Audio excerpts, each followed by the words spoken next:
اللہ کے رسول حضرت محمد مصطفیٰ صلی اللہ علیہ وآلہ وسلم بار بار امام حسین کو بلند کر کے دنیا کو یہ بتاتے تھے کہ یہ حسین مجھ سے ہے اور میں اس حسین سے۔ اے لوگو، اگر اس حسین پہ کوئی مشکل وقت آ جائے اور یہ تم سے مدد طلب کرے تو اس کا ساتھ دینا، کیونکہ یہ جنت کے جوانوں کا سردار ہے، میرا خون ہے، میری اولاد ہے۔ لیکن افسوس، ابھی رسول اللہ کی رحلت کو تھوڑا وقت ہی گزرا تھا کہ کربلا کے میدان میں ایک طرف 9 لاکھ کا مجمع تھا تو دوسری طرف وہ حسین جس کو اللہ کے رسول اپنے کندھوں پہ سوار کرتے تھے۔ امام حسین علیہ السلام اپنے نانا کی امت سے بار بار کہتے رہے کہ کیوں میرا رستہ روکا ہے؟ اے لوگو، پہچانو، میں تمہارے نبی کا نواسا ہوں، کیوں 3 دن سے میرے بچوں کو پیاسا رکھا ہے؟ کیوں میرے عزیز و اقارب کو شہید کیا ہے؟ کسی انسان کا حق کھایا ہے، کسی انسان پہ ظلم کیا ہے؟ اتنے میں فوج یزید ایک آواز میں کہنے لگی، اے حسین، ہم سب تجھے تیرے بابا علی کے بغض میں قتل کر رہے ہیں تاکہ یزید ہماری جھولیاں دولت سے بھر دے۔ امام حسین نے فرمایا، اے لوگو، آج جس اسلام کا علم تمہارے ہاتھوں میں بلند ہے، یہ علم میرے بابا علی نے بلند کیا، مت بھولنا۔ خیبر و خندق میں اگر علی نہ ہوتے تو اسلام کی فتح ناممکن تھی۔ وہ علی جس نے پوری زندگی اسلام کی تبلیغ کی، حق کو بلند کیا، رسول اللہ کی حفاظت کی، آج اس علی کو یہ اجر دے رہے ہو۔ اے لوگو، بتاؤ۔ اللہ کے رسول نے بار بار میرے بابا علی کا ہاتھ بلند کر کے فرمایا تھا کہ جہاں حق ہوگا وہاں علی ہوگا، جہاں علی ہوگا وہاں حق ہوگا، اور آج اس علی اور اولاد رسول کو یہ اجر دے رہے ہو۔ اتنے میں یزید کی فوج کے سپہ سالاروں نے دیکھا کہ کہیں فوج میں بغاوت نہ ہو جائے۔ اے شمر، کیا دیکھ رہے ہو؟ حملہ کرو۔ بس لاکھوں کی فوج نے جب رسول اللہ کے نواسے پہ حملہ کیا، امام حسین علیہ السلام نے اللہ کا نام لیا اور ذوالفقار کو نیام سے نکالا۔ تاریخ گواہ ہے، ایک طرف لاکھوں کا مجمع اور ایک طرف 3 دن کا بھوکا پیاسا حسین ابن علی۔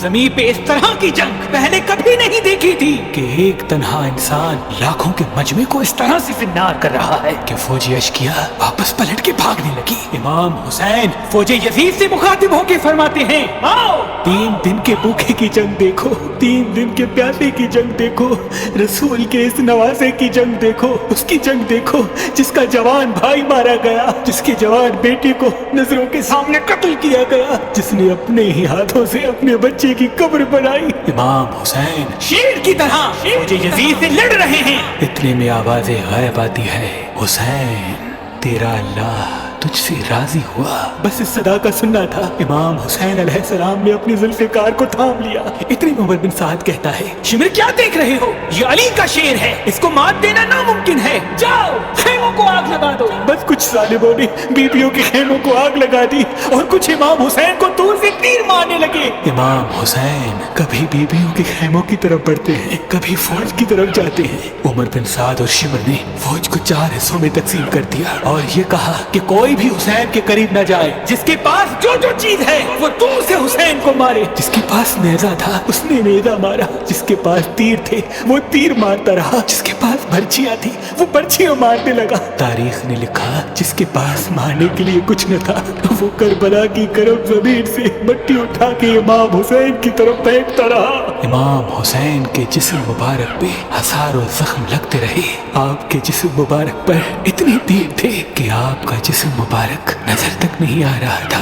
بس جیسے ہی نواسا رسول گھوڑے کی زین سے زمین پہ آتے ہیں، فوج یزید جھومنا شروع کر دیتی ہے، لیکن اتنے میں وہ گھوڑا جس پہ آپ سواری کیا کرتے تھے وہ امام حسین کے چاروں طرف گھومنا شروع کر دیتا ہے تاکہ ان تیروں سے میں اپنے آقا حسین کو بچا لوں۔ وہ گھوڑا دوڑ ہی رہا تھا۔ اتنے میں عمر بن سعد نے کہا، اے لوگو، رکو، میں نے اپنی آنکھوں سے دیکھا تھا اس گھوڑے پہ اللہ کے رسول سواری کرتے تھے، کہیں تیر اس گھوڑے کو نہ لگے، اور یوں تیروں کو چلانا بند کیا گیا۔ افسوس ہے ان لوگوں کو اس گھوڑے کا تو احترام معلوم تھا جس پہ رسول اللہ سواری کیا کرتے تھے، لیکن اس حسین کا احترام بھول چکے جن کو اپنے کندھوں پہ سوار کر کے امت کو دکھایا کرتے تھے۔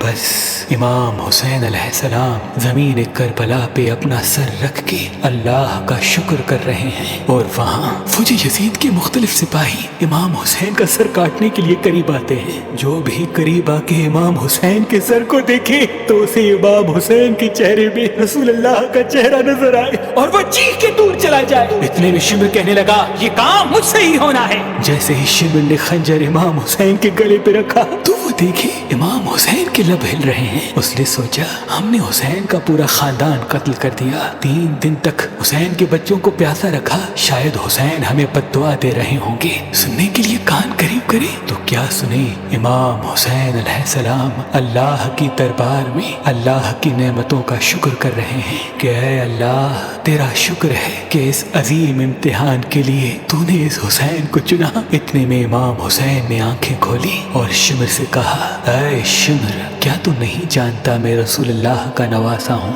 جنت کا سردار ہوں، حق پہ ہوں، بے جرم ہوں۔ شمر نے کہا ہاں مجھے معلوم ہے۔ پھر آپ نے فرمایا تو کیوں قتل کر رہے ہو؟ شمر نے کہا تاکہ یزید میری جھولی دنیاوی دولت سے بھر دے۔ بس یہ کہتے کہتے شمر امام حسین کا گلا کاٹتا رہا اور فوجی یزید مسلسل جھومتی رہی۔ امام حسین کے سر قلم ہونے کے بعد سادات کو لوٹا گیا۔ امام حسین کے سر مبارک کو نوک سنا پہ بلند کر دیا۔ بی بی سکینہ کو تماچے مارنے لگے، رسول اللہ کی نواسیوں کے سروں سے چادر کو لوٹ لیا اور امام حسین کے جسم مبارک کی توہین کرنے لگے۔ تاریخ نے لکھا امام حسین کے جسم پر جو جو چیزیں تھیں ان کو لوٹنے لگے۔ اتنے میں ایک شخص امام حسین کے جسم کے قریب آیا۔ امام حسین کے ہاتھ میں ایک انگوٹھی پہنی تھی، اتارنے کی کوشش کی نہ اتری، وہ انگلی کاٹ کے انگوٹھی لے گیا۔ آپ کے جسم مبارک کو رسیوں سے باندھ کے کربلا کی گرم زمین پہ ادھر سے ادھر پھرایا گیا۔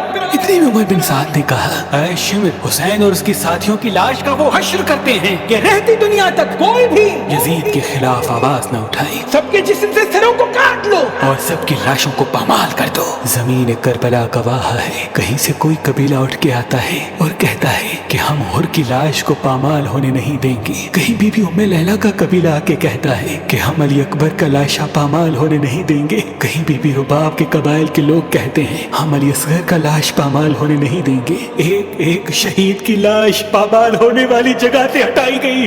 تاریخ گواہ ہے صرف رسول اللہ کا اکیلا نواسا کربلا کی گرم زمین پہ پڑا رہا اور مغرب کے گھوڑے مشرق کی طرف، مشرق کے گھوڑے مغرب کی طرف دوڑتے رہے۔